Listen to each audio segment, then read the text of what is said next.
Hello there, gods and beautiful goddesses of your reality. Welcome back. This is Manifest with Jenny and Nutritious Lives.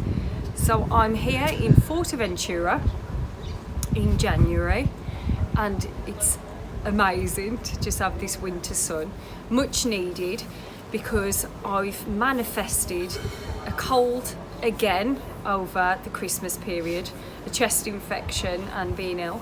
And to start off, because the video is going to be about a day in the life of a conscious creator. Now, usually I sort of talk to you about how to be a conscious creator and what you should be doing, and part of this video is still doing that, but I wanted to almost give you all these examples of how I'm doing it at the moment and how it's working out for me, and almost like a day in the life. So I've chosen, obviously, you know, I'm nice and relaxed here and I'm on holiday, so I'm going to talk about the day that I had yesterday and how that all panned out as being a conscious creator.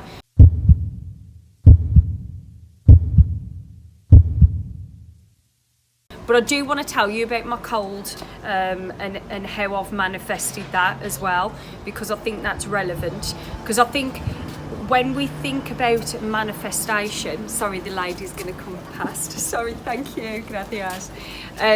We think about, well, if you're a conscious creator and a manifestation life coach, why is everything not perfect in your life? And I want to address this because sometimes I actually think about these things and think, well, I wonder whether people think that you're meant to be perfect, and we're not. We're born, and I'm 44 in a couple of weeks, so I've got so many assumptions that I've made over the 44 years that I've been on this earth, that everything is a process of unraveling all these assumptions that I carried around before I knew I was a creator.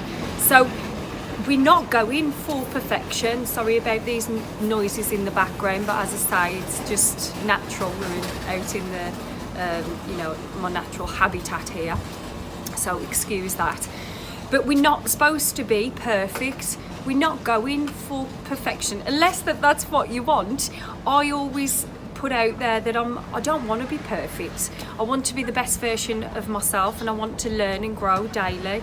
So for the last 4 years, I think something like that, probably longer, I've manifested and I've assumed that I'm going to be ill over Christmas. And I caught myself doing it this year, but I still haven't unravelled that assumption. So this year, meaning next Christmas, I am definitely going to be changing that assumption of me being ill. So I wanted to start off by saying that, because yes, I can still manifest these chest infections or whatever I'm used to having at certain times of the year. So I've addressed that. But I wanted to give you that day in the life of how travelling and how manifesting went for me yesterday, and what I was able to bring in. So I'm very well versed, and I'm sitting so much more comfortable in my role as co-creator, as master manifester, and I'm understanding these concepts so much more, and it's just so magical, and becoming more effortless to actually bring in the desires, like I've said.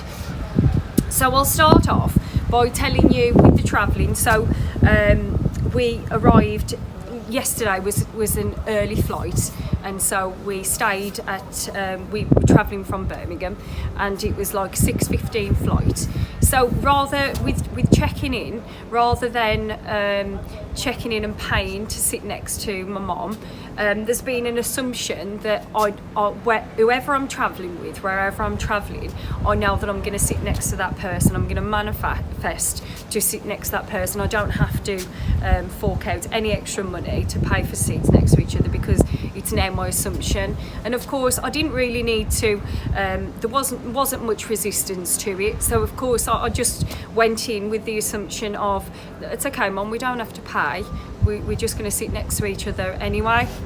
And that's exactly what happened. So, you know, on this occasion, the flight it wasn't a full flight, and so we had an abundance of seats, and we just sat next to each other. So that was something that, of course, you know, I kind of knew was going to happen, and it did. And then as we were travelling, I was like saying to, no, I need to, because I want to give you the positives as well as the negatives from my own assumptions. So I've told you about the cold, which I'm changing now, right? But the other assumption that I've kind of had, and it's always coming to fruition, is that I always tend to get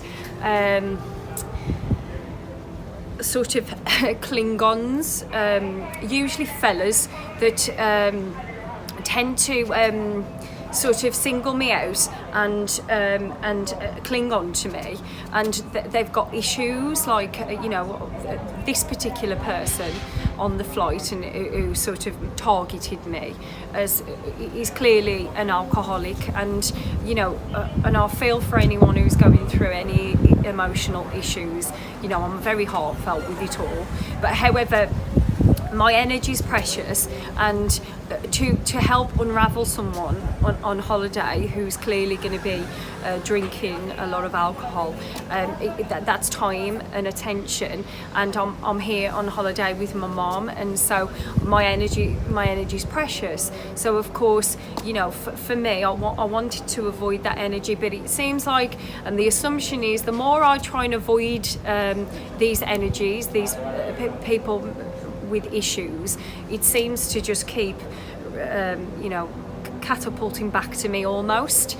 And so I want to make you aware, because I've got this assumption of every time I go somewhere, I always end up almost like feeling like I'm babysitting someone with a lot of issues, and it's the nature of being an empath as well, which I take on.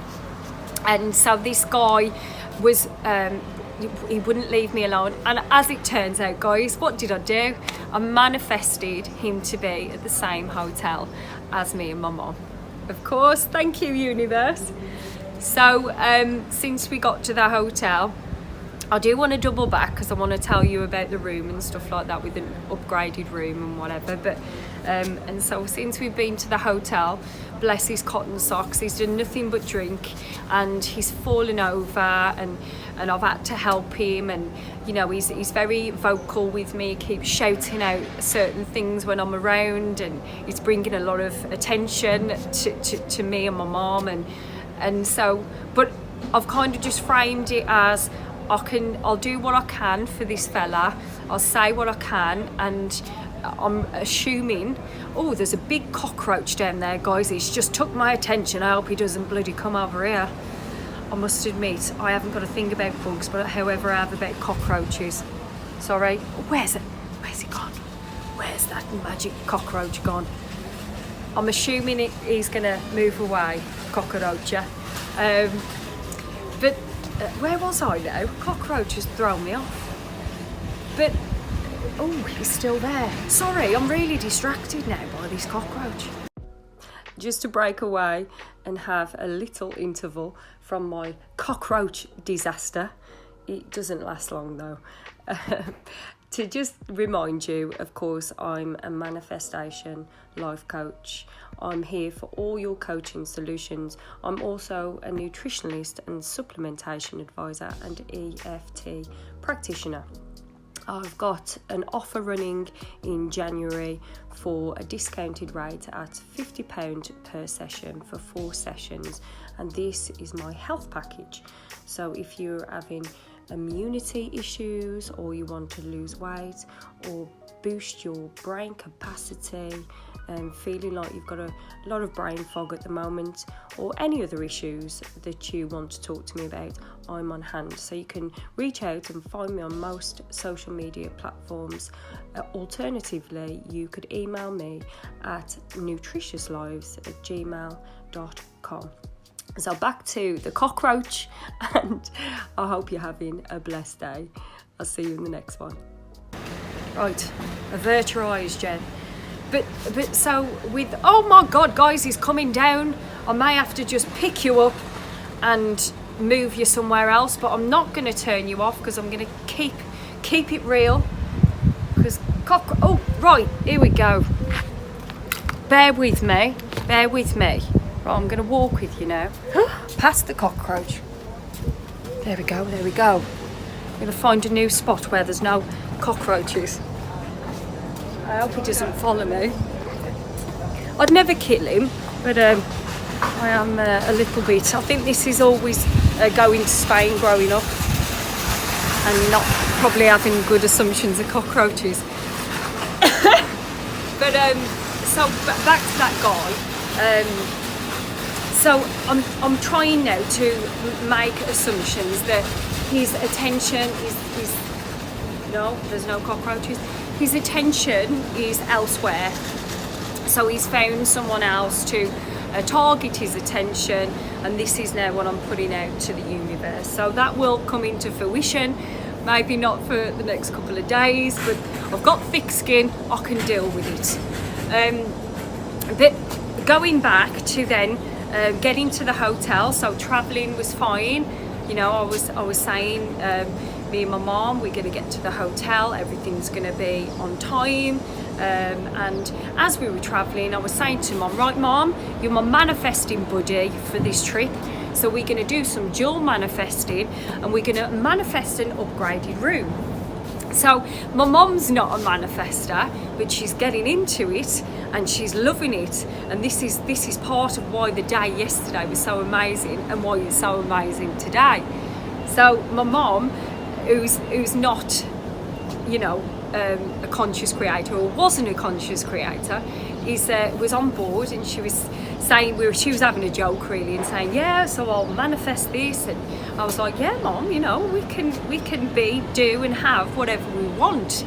And so we were doing this dual manifestation, but I wanted to tell you how I release resistance around certain things, and I'll give you these examples because not just telling you how to release resistance, but my thought processes to this day in the life, and what I actually thought and how it panned out. So the way that we were manifesting an upgraded room, and so how I do that is I was obviously visualising the man or the lady who was checking us in, saying, oh yeah, you know, giving a key to, oh, and this room's available, and it's got a lovely view, and doing it through visual acts, but also to release resistance, because the resistance, slight resistance was there for me because we were very early.